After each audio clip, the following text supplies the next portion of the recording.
Kim Ja-hong is a brave young firefighter who leaps from a tall burning building to save a little girl.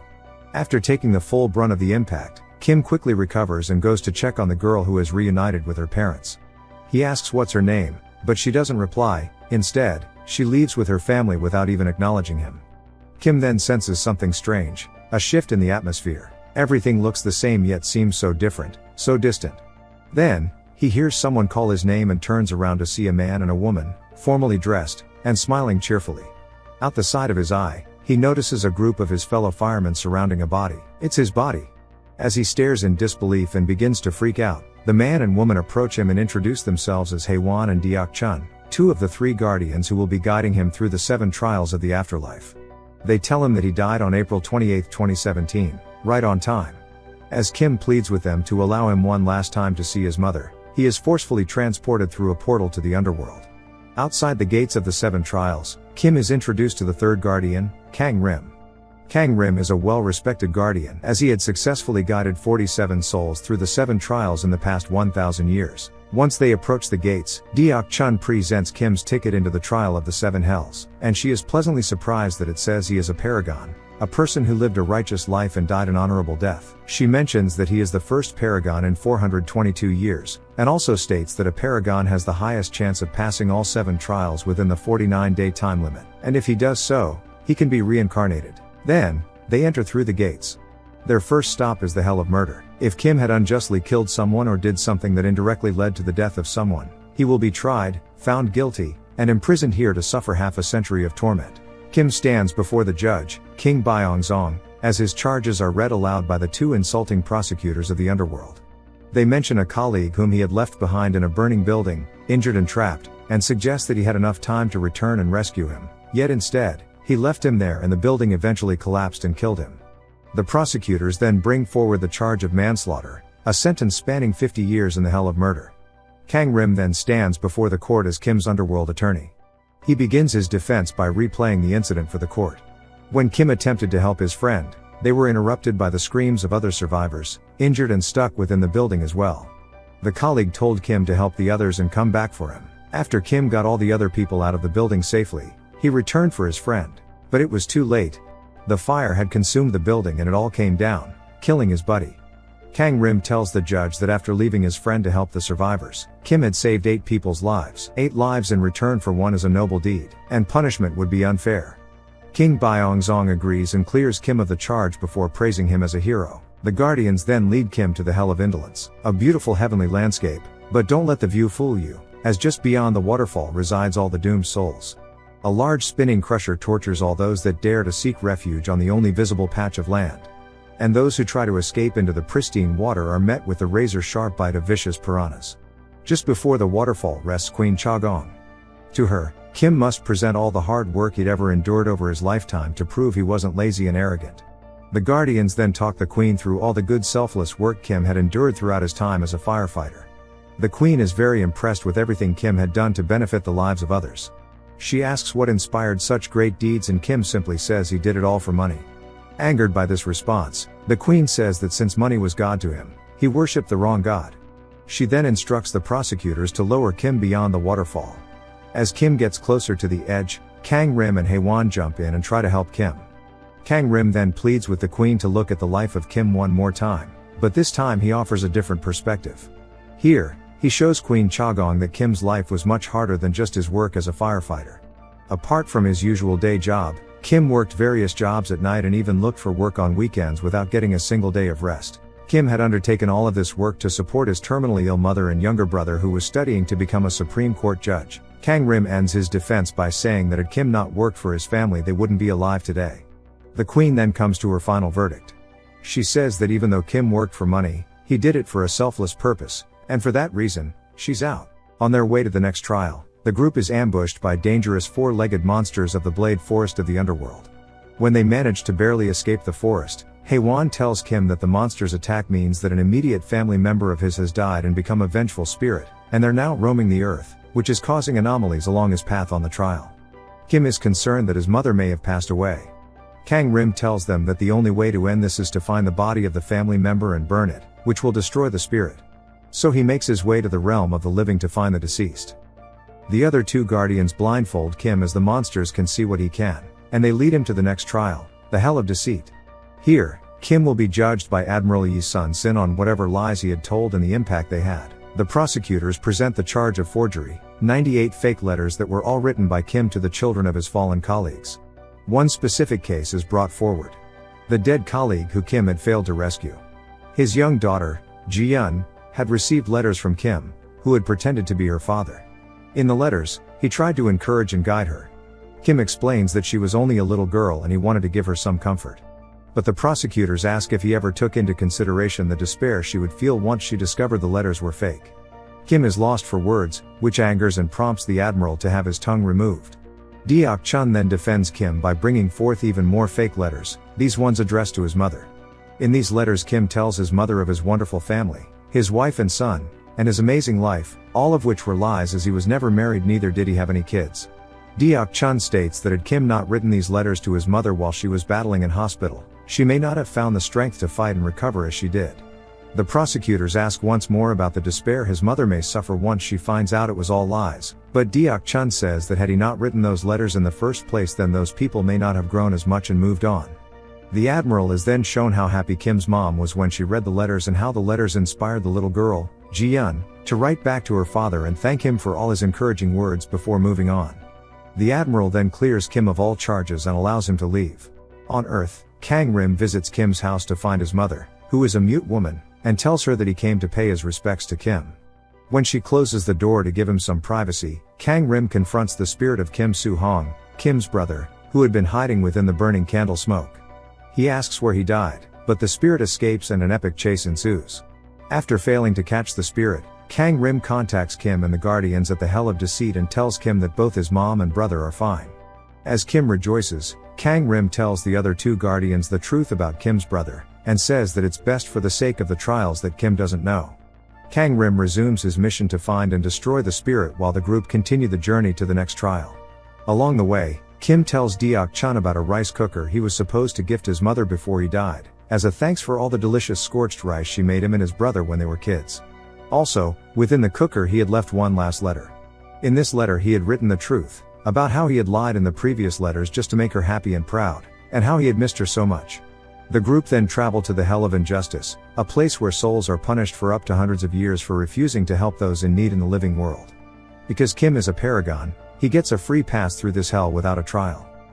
On Earth, Kang-rim goes to the military base where Kim's brother Soo-hong was stationed. He finds out that Soo-hong has been labeled a deserter, and the military is looking for him, but it's quite odd that he would desert given that he was only a few days away from being discharged. Under the pretense of being a commander that's investigating the desertion of Soo-hong, he questions Lieutenant Park, who had placed Soo-hong on duty, and can easily make out that he's hiding something. He then finds Sergeant Dong-yeon, who was alone on duty with Soo-hong the night he disappeared, and he turns back time to discover that Soo-hong was the only friend Dong had in the military, whilst everyone else would pick on him for his slow, quiet and shy nature. Soo-hong would encourage Dong-yeon by singing with him one particular song he wrote about being in the military to help him through the tough time.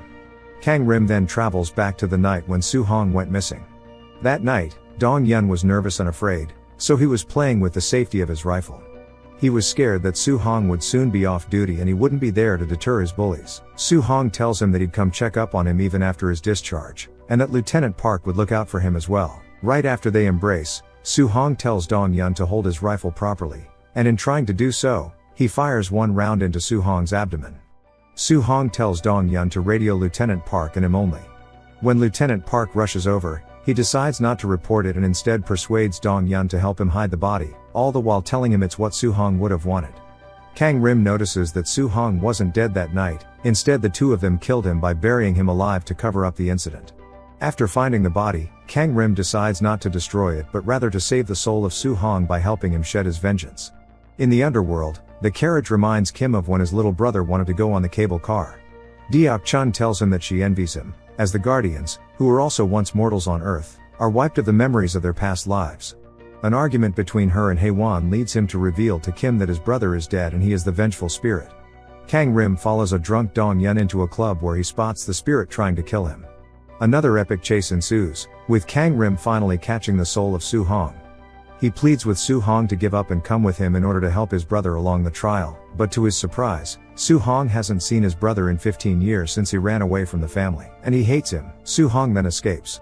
Dong-yun then arrives at Kim's mom's house, and throws something inside before running away. Kim's mom discovers that it's a map leading to Soo-hong's body, and Soo-hong also sees the map.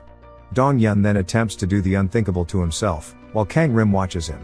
Soo-hong then appears behind Kang-rim and pleads with him to save Dong-yun's life, and in return he'll do whatever he asks. Kang-rim reluctantly agrees, while sternly stating that meddling in the world of the living will result in consequences along Kim's trial. Using Kang-rim as his voice, Soo-hong first sings the song he wrote to prove it's him, as Dong-yun can only see Kang-rim, then he tells him that he has forgiven him, and says that he should move on. Along the way, Kim and the two guardians go to the fifth trial, the Hell of Betrayal, where souls are punished for selfish betrayals by being trapped within a mirror and destroyed. Queen Songi lets Kim pass without a trial as he is a paragon of righteousness. To get to the next trial, the group must travel down a vacuum sinkhole, which leads to the Hell of Violence. Here, Kang-rim's meddling in the living world takes effect, and the group falls hundreds of miles to their doom, or so they thought. Once Kang-rim is done, Kim and the other two guardians come to a halt and are presented in front of King Jingwang in the Hell of Violence. Here, Kim's charge is for beating his younger brother, who was suffering from malnutrition, for no apparent reason.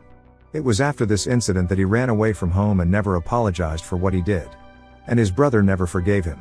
The guardians try to make their defense, but the king says no defense can be made, there is a clear victim and Kim was never forgiven. He swiftly rushes to his verdict while the two guardians try to get Kang-rim to help. Kang-rim tells Deok-chun to request a combined trial, but Hae-won is extremely reluctant to go along with this. Deok-chun then requests a combined trial and it is granted. A combined trial means that the charges will be presented in the next court along with the charges of that particular trial. If the defendant is found guilty of all of the charges in the next court, then there will be additional punishments for the defendant, and his guardians will be stripped of their duties and all of the benefits of being a guardian. The group then heads over to the next trial, the Hell of Filial Impiety, where souls are judged on how well they respected their parents. Before they reach the court, Kim confesses to the two guardians that he wasn't a good son. His mom was dying of terminal illness and they had nobody else. His brother and he were starving each day, and it was only a matter of time before they all suffer a terrible fate. So that night 15 years ago, when he ran away from home, he tried to end their suffering. He tried to kill his mother while she was asleep, but his brother had woken up and tried to stop him. So he beat him up and ran away out of guilt. Had he gone through with it, he was going to crush up all of the sleeping pills and put them in the food the next day, and his brother and he were going to die as well. He never saw his mother or brother since then, and only sent her letters. Hae-won is pissed. After Kang-rim helps Soo-hong restore his soul, Soo-hong sees his mother enter the base and confront them about her son. Since she is mute, she has a message pleading with them to help her find her son, over her chest. Lieutenant Park tries to stop her and pushes her away, which angers Soo-hong. Eventually, she shows Lieutenant Park the map, which infuriates him even more, and he shoves her to the ground after taking it from her. She is then carried into an ambulance on a stretcher. Witnessing this, Soo-hong unleashes his vengeful spirit once more, and he conjures up a huge tornado in pursuit of Lieutenant Park. This affects the Netherrealm once more, and sand demons begin to attack Kim and the two guardians. After failing to free Lieutenant Park from Soo-hong, Kang-rim calls upon Hae-won to help him. As a fierce battle ensues between both parties, Kim is slowly being swallowed by the ground. Once Kang-rim and Hae-won get Park to safety, Soo-hong witnesses his brother being swallowed by the sand and decides to end his pursuit for vengeance and restores his soul. As soon as he does so, the court of the final trial emerges before Kim. King Yomra, the Lord of the Underworld, reads out Kim's charge.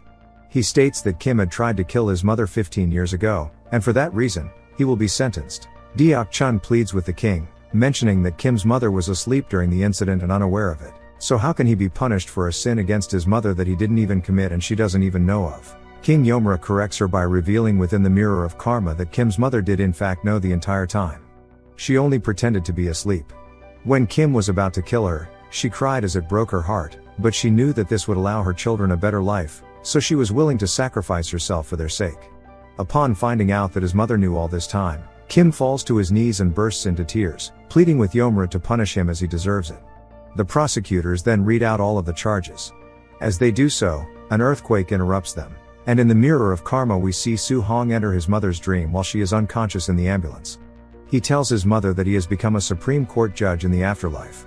He then reminds his mother about the day Kim had attempted to end their family. He tells her that even though Kim tried to kill them, he couldn't go through with it and ran away, but he didn't desert them. Instead, he stayed away from them out of guilt and worked like a slave his entire life to support them. Had he not done so, they would be dead anyway. Su-hong then forgives his brother and hugs his mom, and for the first time, he hears her speak. She calls his name and tries to comfort him. She tells him that all of it was her fault. None of that would have happened if she was a better mother. Upon hearing this, King Yomra decides that there are no charges. A sin forgiven in the living world cannot be punished in the underworld. And so he instructs that upon his arrival through the heavenly gates, Kim be reincarnated immediately. Kim thanks Deok Chun before he leaves. In the living world, Kang Rim does one last thing before leaving.